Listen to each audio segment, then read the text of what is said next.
Ceci est un livre audio autogénéré par Google. Éthique et pratique médicale. Éthique et pratique médicale, fondée par Richard Moreau, collection dirigée par Roger Tessou. La collection Éthique et pratique médicale est une tribune qui permet à tous les acteurs du monde de la santé, professionnels, enseignants, administrateurs, économistes et patients d'exposer leurs opinions, de décrire leur expérience et de proposer des solutions aux problèmes posés par une profession en pleine mutation, et ce en toute indépendance et en conformité avec la déontologie et les bonnes pratiques médicales. Dernière parution. David Leriche, Équilibre et motricité chez les personnes âgées, la liaison œil-pied, 2020. Bernard Jurth, Vivre mieux à tout âge grâce à l'ostéopathie, suivi de Journal d'un voyage aux sources de l'ostéopathie, 2020. Claire Grand, Les maladies expliquées aux enfants. Microbes et compagnie, 2020. Khadija Sharawi et Antoine Biwa, Corps et traumatisme, théorie et sens de la maladie, 2018. Jean-Yves de la CAFFINIERE, La prise de décision médicale, un art ou une science, essai 2019. Élodie Petitjean et Olivier Petitjean dire Histoire de la relation médecin-malade. Analyse autour des concepts d'information, de consentement et d'autonomie du patient, 2018. Philippe Liverneaux, Life Surgery. Alerte sur une pratique médicale dangereuse, 2018. Dr Jean-Marc Israël, L'information du patient en médecine nucléaire. Dire et comprendre, 2018. Gilles Damas-Froissart, Voyage à travers la psychiatrie stéphanoise 1975 à 2015, de l'envie de changer le monde à l'imagerie cérébrale, 2018. Tanguy Kervran, Féminin pluriel, Mémoire d'un gynécologue accoucheur, 2018. Julia Bonnemaison, Chirurgie de l'obésité et diététique, une spécialiste répond à vos questions, 2017. Dédicace. À Christine in memoriam. Index alphabétique des abréviations. La parole n'est que l'ombre de l'action. Héraclite, 544 à 480 avant notre ère. Avant-propos. Lorsqu'on a eu le privilège d'exercer un métier combinant passion, excellence et transmission du savoir, ne croyez pas qu'une fois terminé le temps béni de la période professionnelle, votre inconscient retiendra son contenu cognitif tel un coffre-fort verrouillé à triple tour. Bien au contraire, vos nuits seront occupées par une besogne fictive ininterrompue. Pour le chirurgien qui pendant un demi-siècle n'a cessé de consulter et de commettre des effractions dans le corps de ses contemporains, le chantier est gigantesque. Scénarii opératoires nocturnes à répétition, consultations qui n'en finissent pas, réécriture d'articles ou d'ouvrages spécialisés. Mais là, ne s'arrête pas le déroulement du film de ses voyages dans un passé bel et bien vécu. On y trouve aussi, et en nombre, les pensées parallèles qui l'ont accompagné. Moments pédagogiques, arguments avancés au cours des séances de délibération collective, remarques d'ordre philosophique ou politique et pour colorer le tout, quelques échappées éruptives dans la vie privée que je m'abstiendrai de rapporter ici. Voilà pourquoi, ce mélange de sentiments et de faits réels m'a conduit à choisir le titre de cet ouvrage, sorte d'autoportrait dans lequel je ne fais pas le récit de ma propre vie, mais celui des pensées suscitées par les péripéties traversées et les personnes rencontrées. Établi sur la chose chirurgicale, cet ouvrage s'inscrit dans une démarche typiquement phénoménologique au sens que lui donnait Martin Heidegger, 1889 à 1976. Déconstruire sa représentation pour ne se concentrer que sur le vécu, l'existant. Telle est l'ambition de ce texte. Aller au fond des choses, écarter l'apparence, tenter de pénétrer dans le mode de pensée du chirurgien et en particulier, lors de sa démarche de prise de décision face à l'incertitude toujours présente dans les situations complexes, l'impératif moral attaché à son action, son attitude à l'égard du langage numérique, la prise en compte du mouvement des grandes marées de la vie en société. Toute considération qui le conduise à faire sur lui-même un travail ontologique. Commence par te présenter, me disait mon père. Lecteur anonyme, je vais donc mettre en œuvre cette directive venue d'outre-tombe, bien que je n'en ai guère le goût. L'homme de 83 ans qui pianote sur le clavier de son ordinateur est immédiatement repérable par sa chevelure blanche encore épaisse. Visage de forme plutôt carrée, dixit l'un de mes enfants. Mais finalement visage peu altéré par le temps qui s'est écoulé. Je l'attribue à une hygiène de vie sans alcool ni cigarette, plus qu'à un capital génétique privilégié. Ceci pour souligner que je pense devoir cette peau, à mon âge, plus à mon mode de vie qu'à un héritage biologique qui m'aurait favorisé. Mais là, j'avoue que c'est un peu de parti pris. En fait, je n'en sais rien. Je ne porte de lunettes que pour lire. Après le miracle de la chirurgie pour cataracte. L'ophtalmologue m'avait bien précisé que les cristallins remplacés à 3 mois d'intervalle étaient particulièrement rigides, probablement par exposition à un excès d'irradiation par le rayonnement X comme vous savez sans doute. Les chirurgiens orthopédistes utilisent sans mesure l'amplificateur de brillance en cours d'opération pour repérer la direction des broches guides introduites dans une pièce du squelette de ses contemporains. Et je dois dire que j'en ai largement abusé. Puisqu'on est au chapitre de la vision, mes yeux sont de couleur bleue. Un patient que j'avais opéré d'une fracture ouverte de jambe lors de mes années de chef de clinique m'avait retrouvé pour une toute autre raison 40 ans après.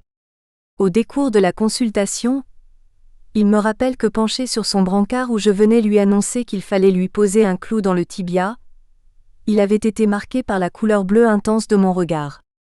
C'était encore ancré dans sa mémoire. On ne sait pas ce qu'on laisse derrière soi, dans le souvenir de ceux qu'on a soignés. Quand je m'imagine déambulant, je vois la silhouette d'un homme se tenant droit, mais affligé d'une perte de 3 à 4 cm sur sa taille initiale de 1,72 m. Vous savez sans doute que ce tassement vient d'un pincement des disques intervertébraux, par l'effet de leur déshydratation liée à l'âge. Je suis le contraire du longiligne. J'ai toujours eu une carrure de sportif que j'attribue à une pratique continue de sport dès l'âge de 9 ou 10 ans. Si je me regarde de profil dans une glace, j'ai la satisfaction de constater que mes vêtements sont à peine soulevés par la proéminence de mon abdomen. J'insiste sur ce point, j'ai tout fait pour lutter contre l'embonpoint. L'obésité est un facteur de comorbidité qui peut se payer très cher en cas d'opération chirurgicale imprévue. J'avais un jour placé une pancarte dans la salle d'attente de la consultation. Le professeur n'opère que les patients de moins de 90 kg. L'affiche qui avait fait grand bruit dans l'établissement n'est pas longtemps restée en place. Une délégation de la CGT m'ayant menacé de manifestation, au motif de sélectionner injustement mes opérés. Maintenant que vous avez une petite idée de l'aspect physique de celui dont l'ombre se cache derrière chaque ligne de ces pages, il me faudra faire l'effort de répondre à la question que je me pose depuis de longues années. Qui suis-je ? En s'engageant corps et âme avec passion dans ce métier, voilà une question généralement négligée jusqu'au jour où, une fois définitivement achevée l'activité professionnelle, on se retrouve en face de soi-même, se demandant « Qu'était-il donc sous cette blouse blanche surmontée d'une couronne professorale ?» Rencontre pleine de surprises. Cette rencontre avec soi-même revêt aujourd'hui une autre dimension. Les mouvements identitaires qui secouent la société ont au moins la vertu d'inviter à se demander qui est-on vraiment ? Quelle représentation donne-t-on de nous-mêmes ? J'ai écrit dans le passé de nombreux articles et ouvrages. La plupart spécialisés. Intéresse-t-il encore quelques jeunes confrères en recherche documentaire pour une thèse, un mémoire ou un article ? Parallèlement, j'ai toujours été curieux de ce qui se publiait en dehors de ma spécialité chirurgicale. Ne pas perdre de vue les progrès en médecine générale, observer l'environnement sociologique, intégrer la dimension éthique et morale de ce métier comme impératif numéro 1. Accompagner le réel par une pensée philosophique. C'est ainsi que j'ai toujours pris soin de répéter à mes élèves. Un chirurgien n'est pas un technicien, c'est avant tout un docteur en médecine qui pratique une variété de traitements parmi d'autres. Et de rappeler ce proverbe chinois. Quand le savant désigne la lune, l'idiot ne regarde que son doigt. Autrement dit, bien que spécialiste, le chirurgien devra exercer une pratique holistique de son art. Parallèlement, entretenir la précision du langage, s'exprimer avec clarté au moyen de cet outil merveilleux qu'est notre langue de naissance, base incontournable qui permet de se faire comprendre de nos patients et de nos pairs. Préserver cet esprit français si particulier, où domine bon sens et rigueur de la pensée. Avancer avec opiniâtreté vers l'excellence technique, tout en continuant à se cultiver hors du champ professionnel. Il n'y a pas d'excellent chirurgien sans un bon niveau de culture générale. Enfin, il ne suffit pas de fournir au pays des praticiens éclairés par le devoir de répondre aux besoins réels de leurs patients. Il faut qu'ils aient également la conscience aiguë du coût économique de leurs actes et des effets indésirables qu'ils peuvent provoquer sur la vie des intéressés qui viennent à eux en toute confiance. Retour sur 50 années de pratique. Pourquoi avoir choisi la chirurgie comme futur métier ? Pourquoi précisément cette spécialité médicale plutôt qu'une autre ?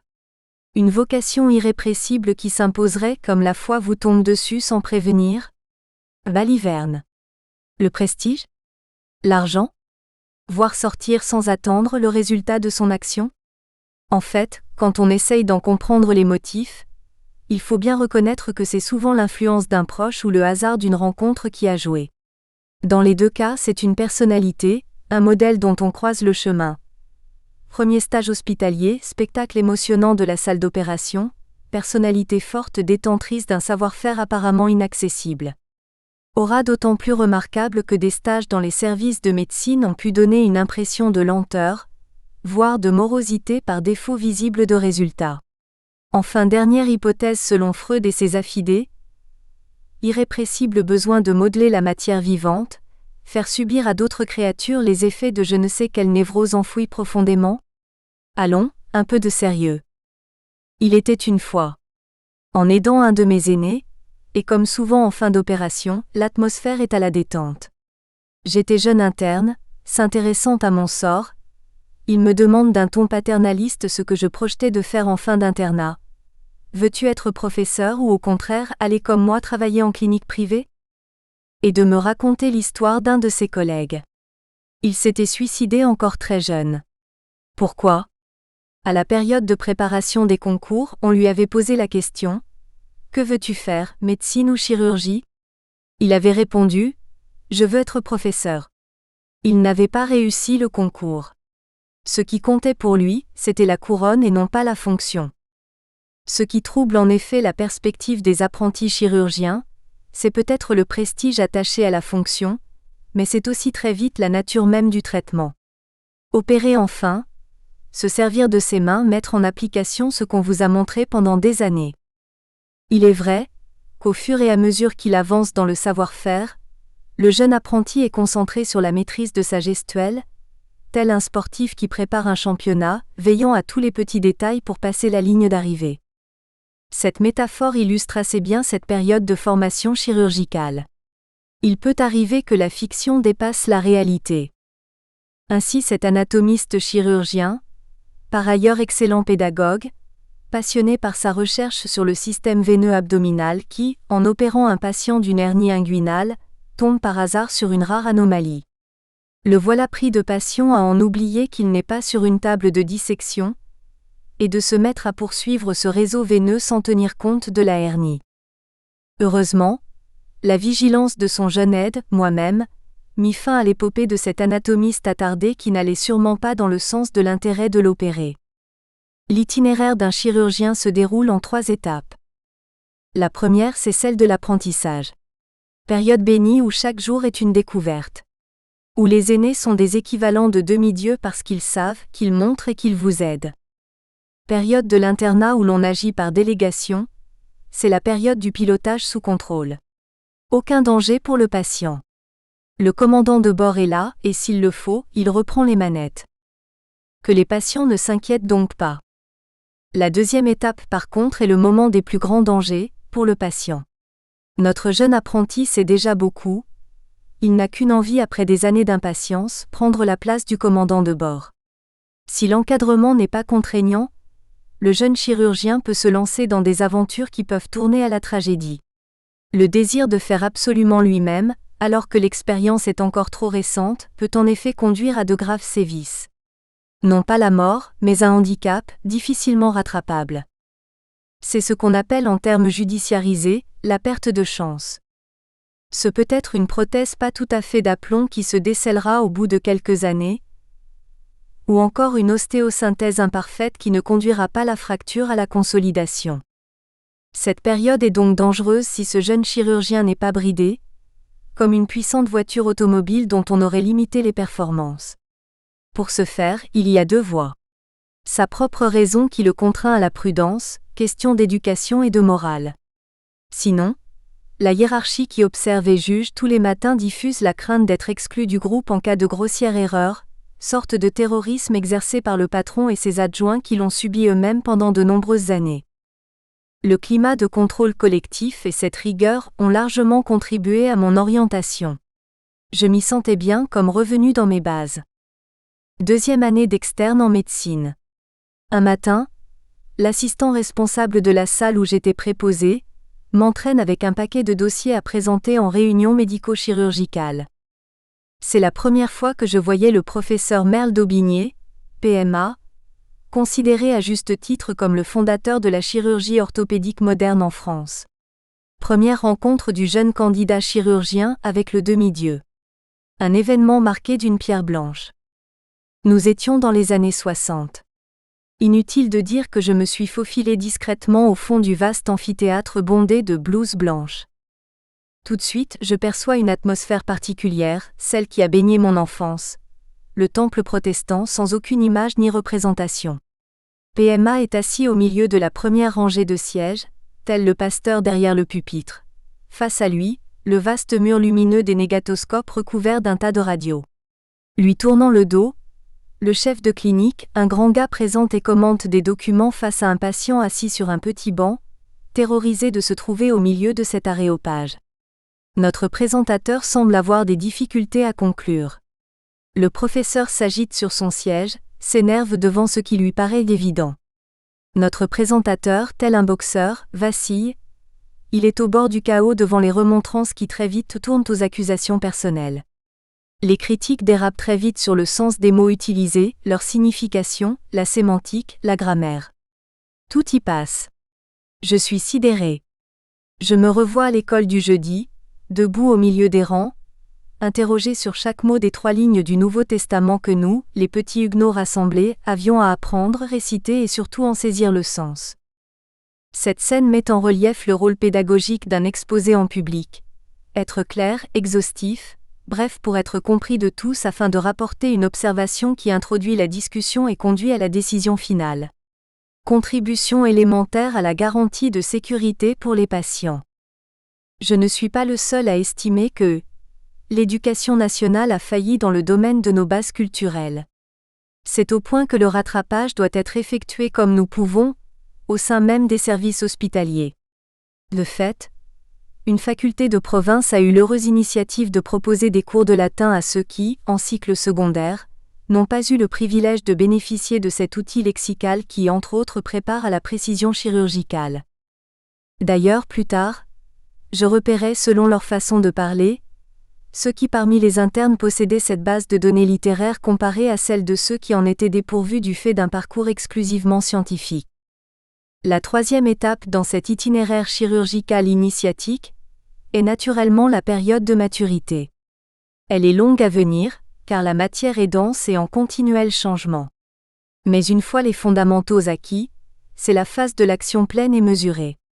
C'est la médicalisation de l'acte opératoire, pratiquée selon les mêmes critères que tout autre acte thérapeutique. La seule différence, et elle est de taille, le chirurgien doit être présent physiquement pour appliquer son art. Une seule technique opératoire, même passée de mode, doit être retenue car elle peut un jour rendre service. Chaque chirurgien se doit donc d'être une sorte d'archiviste ambulant, ou en tout cas savoir où retrouver la technique adéquate. Le travail personnel de recherche bibliographique est donc essentiel. La mise à niveau, le renouvellement des techniques est une seconde nature. C'est dans cette riche période que le bon chirurgien prendra plus de goût à la consultation. Le contact humain, la révision de dossiers. Revoir un patient 20 ans après, quel délice. Mais cet état de maturité est-il la règle ? Malheureusement non. Certains se figent dans la seconde étape de leur formation et n'en sortent plus. Je suis loin d'avoir oublié cet autre patron, qui faisait beaucoup parler de lui. Son service était considéré à juste titre comme propédeutique. Il était très demandé par les plus jeunes internes, dont moi. Les fameuses réunions du samedi étaient là aussi le moment clé de la semaine. Tous les rites étaient en place. Un résumé de la décision finale était dicté au magnétophone à la fin de chaque présentation, et ensuite dûment saisi en lettres de couleur rouge dans le dossier médical, afin d'être bien en relief, signe de l'autorité inviolable de celui qui l'avait dicté avec solennité. Aussi le lundi matin suivant, nous sommes en salle d'opération. Ce jour-là, l'honneur me revient d'aider le patron, auteur de la décision écrite en rouge. Et voilà qu'en relisant le compte-rendu et pendant les ablutions hygiéniques des mains, il me dit « Dites donc, j'ai lu cette nuit un excellent article sur une nouvelle technique. On va l'essayer. » Nous nous lançons alors dans une opération qui n'était pas du tout prévue, et surtout parfaitement improvisée. Ce chirurgien, pourtant en charge d'enseignement, n'était pas un modèle à reproduire. Je n'ai pas fait carrière chez lui. Les temps ont bien changé. La chirurgie sur rendez-vous est maintenant majoritairement passée dans le secteur libéral. L'hôpital, garant de la formation des jeunes, a perdu en 40 ans l'exclusivité de son recrutement de patients en chirurgie réparatrice. Ce sont maintenant les chirurgiens des cliniques qui possèdent le plus d'expérience dans la pratique hors urgence. Tout un pan de l'enseignement échappe à ceux qui sont rémunérés pour transmettre ce savoir-faire. À ceci s'ajoute que l'informatique permet à quiconque, sans assistant, de produire des communications scientifiques de très grande qualité et à fort contenu pédagogique. On le voit dans les séances annuelles des sociétés savantes. Ils disposent du matériau sans avoir la vocation à le transmettre. En principe, cette charge est dévolue à ceux qui ont choisi la voie universitaire. Au terme de cette formation de 4 ans, l'interne est supposé apte à poser une indication opératoire et à effectuer un quota d'opérations simples. Ces décisions d'opérer vont pouvoir être mises en œuvre en 3 circonstances: l'urgence, la semi-urgence et la consultation sur rendez-vous. Par son climat dramatique et spectaculaire, l'urgence est bien loin de faire comprendre au public ce qui se passe réellement dans la tête d'un chirurgien appelé auprès d'un blessé, quelle que soit la nature de la lésion. L'urgence signifie que le pronostic vital du blessé peut être engagé. Dans ce cas, les services d'accueil prennent le relais des SAMU. Ils sont prêts à assurer le maintien des fonctions vitales de la victime. Ces médecins urgentistes et réanimateurs se chargent de l'exploration et de l'assistance des organes vitaux de la personne en situation de risque vital. Quant au chirurgien, il est appelé à apporter sa contribution au moment choisi par le réanimateur. Pratiquer l'acte chirurgical qui arrêtera l'hémorragie interne ou réparera l'organe rompu. J'ai malheureusement vu des blessés pris dans les filets d'une équipe qui s'autoproclamait propriétaire de la situation, estimant que le chirurgien était une sorte de technicien prestataire, mobilisable à la demande. Ce cas de figure se déroule dans ces enceintes agitées que sont les services d'accueil urgence des hôpitaux publics, parfois véritable champ clos de lutte de pouvoir avec pour conséquence de lourdes erreurs qui peuvent tourner au tragique par monopolisation abusive de la stratégie d'ensemble. Le dysfonctionnement commence au moment des examens à demander, ou tout simplement de savoir si un patient doit d'abord être conduit en salle d'opération, ou si des examens sophistiqués sont utiles. Exiger à tout prix une exploration radio complète perturbe le programme déjà chargé d'un radiologue qui n'osera pas opposer un refus. L'engorgement et l'attente sont assurés pour les suivants. Combien de fois ai-je dû intervenir avec fermeté devant le spectacle d'un blessé en attente sur une table de radio, alors qu'il fallait d'abord arrêter la catastrophe annoncée. Ce climat conflictuel est heureusement rare, mais c'est le poison de quelques hôpitaux. Très différente est naturellement l'indication pour une urgence, où la vie du blessé n'est pas menacée. Le cas banal et exemplaire est la personne arrivée avec une fracture d'un membre, ou même certaines fractures de la colonne vertébrale sans complications neurologiques. Dans ce cas, la question est de séparer le blessé avec lésion unique de celui qui, au contraire, est porteur d'autres lésions sérieuses. Il rejoint alors la première catégorie, celle des blessés dont la vie est en danger. Pour la lésion unique ouverte ou fermée, la question est très simple: opérer dès les premières heures, mais sans précipitation. Une lésion fermée, elle, peut être provisoirement immobilisée, tranquillement préparée et opérée hors du circuit des urgences, plusieurs heures après, voire le lendemain si d'autres tâches sont plus pressées. Mais lésion unique ne veut pas dire lésion simple. Un foyer de destruction ostéo-articulaire peut nécessiter l'intervention d'un professionnel expérimenté, rarement présent au moment de l'accueil. Les équipes de garde, chargées des urgences au quotidien, ne sont pas les plus aguerries. À charge du chef de service responsable d'établir la liste de ceux qui seront autorisés à pratiquer dans l'immédiat ce qui doit être pris en charge, ou à mettre en stand-by les patients qui nécessitent un avis plus réfléchi. Le bon fonctionnement de la filière urgence implique une organisation prenant en compte matériel et locaux disponibles, degré de compétence des intervenants, conjugaison avec d'autres spécialistes, et surtout une répartition des arrivants selon la catégorie de pathologie en cause et selon son degré de gravité. Le spectacle affligeant des salles d'attente où se croisent des 18 heures de simples consultants qui ne devraient pas être là, fait honte à l'hôpital public. De plus, un blessé porteur d'une fracture isolée, arrivé vers 15 heures peut par exemple être pris en charge que si le programme quotidien est terminé, que le personnel a préparé les salles d'opération, lavé et stérilisé les instruments adéquats. Si ce n'est pas le cas, son intérêt est plutôt de bénéficier d'un traitement d'attente. Le lendemain tout sera prêt, pour qu'il reçoive les meilleurs soins possibles. L'urgence est donc devenue semi-urgence, à la fois par sagesse et par nécessité.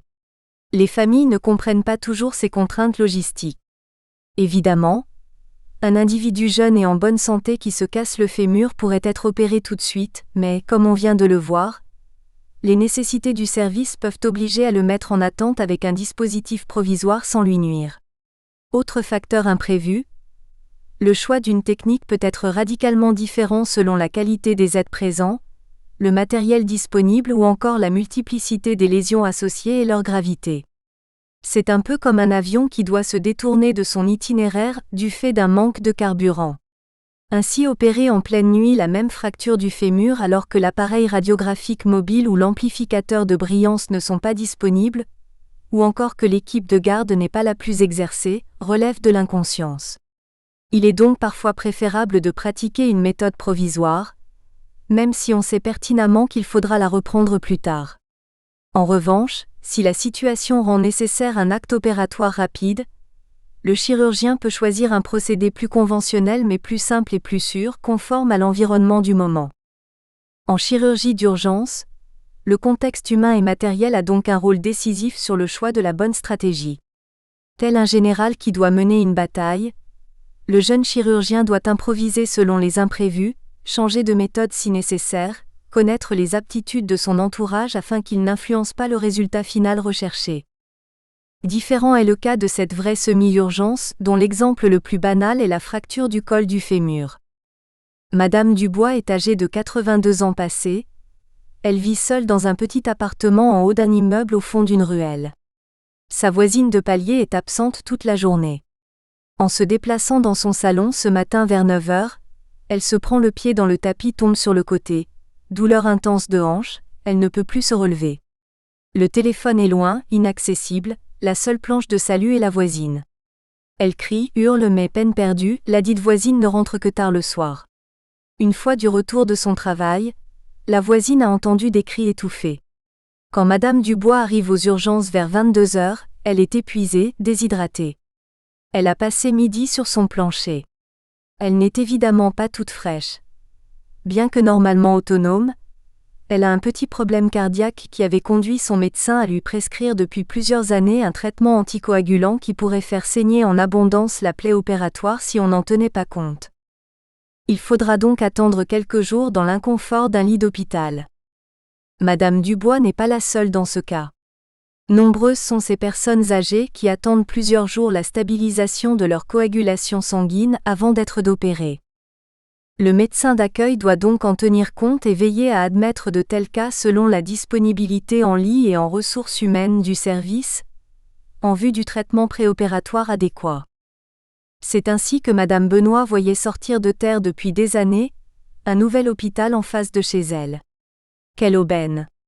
Elle pensait qu'elle n'aurait qu'à traverser la rue, au cas où elle se casserait quelque chose. Ce jour-là est effectivement arrivé, mais, ô surprise, elle se retrouve dans un établissement à l'autre bout de Paris. Ce jour-là, le service de l'hôpital que la Providence avait planté devant chez elle était complet. L'atmosphère est bien différente quand l'indication opératoire est posée en consultation. Contrairement au cas précédent, la démarche du patient est volontaire, cela change tout.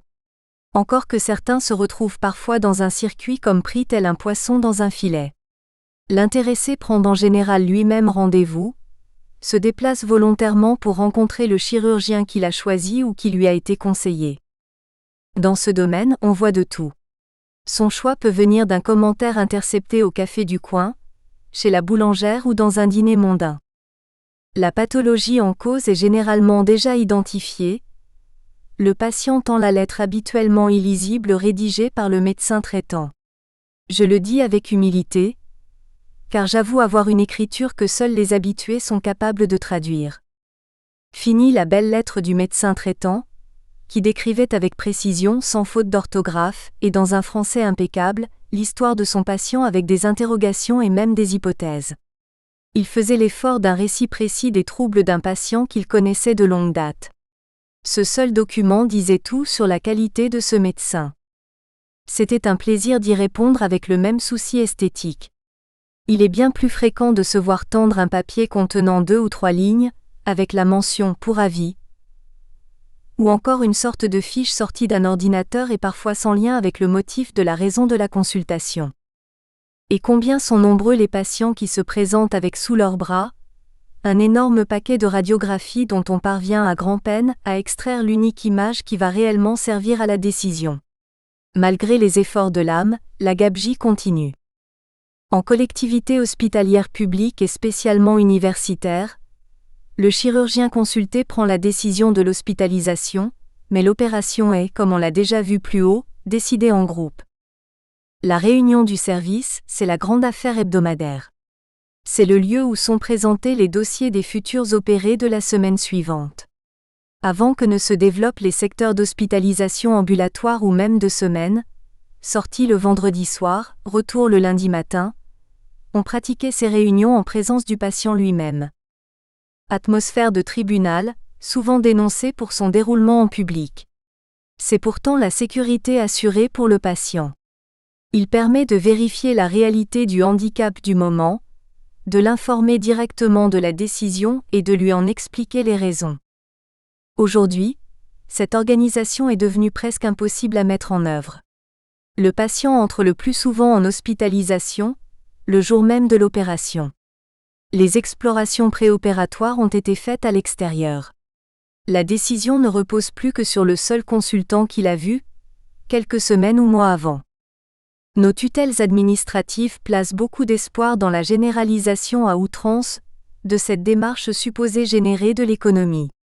Il faut y apporter un sérieux bémol, même s'il est vrai que l'hospitalisation de jour ou de semaine est bénéfique pour le patient et sa famille. L'expérience a montré que son organisation est semée de contraintes coûteuses et parfois non sans danger pour le patient lui-même. De ce fait, les réunions de service ressemblent plus à la présentation d'un catalogue préparé à l'avance, où tout se résume à l'exhibition d'une série de résultats biologiques ou radiologiques sans validation clinique, et sans même pouvoir changer une indication opératoire posée longtemps avant. Ce que le choix économique nous oblige à adopter, c'est un simulacre de décision collective, la pratique de discussions formelles, qui risque de se réduire à des comparaisons de recettes opératoires éloignées des besoins réels du patient. Et pourtant, ces réunions qui ont baigné ma formation étaient l'un des marqueurs de ce qu'on a pu qualifier école française. C'est là que chaque semaine on apprenait son métier par les débats qu'engendraient les présentations de malades. C'est en vue de cette présentation que les plus jeunes manifestaient leur intérêt, leur connaissance, leur capacité à s'exprimer en public. C'est devant un aréopage averti et attentionné que le jeune chirurgien faisait ses premières armes de présentateur et était sollicité en premier à donner son avis. Opportunité de mettre en œuvre la rectitude de sa pensée au service des subtilités. Nous espérons que vous avez apprécié cet aperçu. Pour continuer à écouter ce livre audio sur Google Play Livres, utilisez le lien dans la description de la vidéo.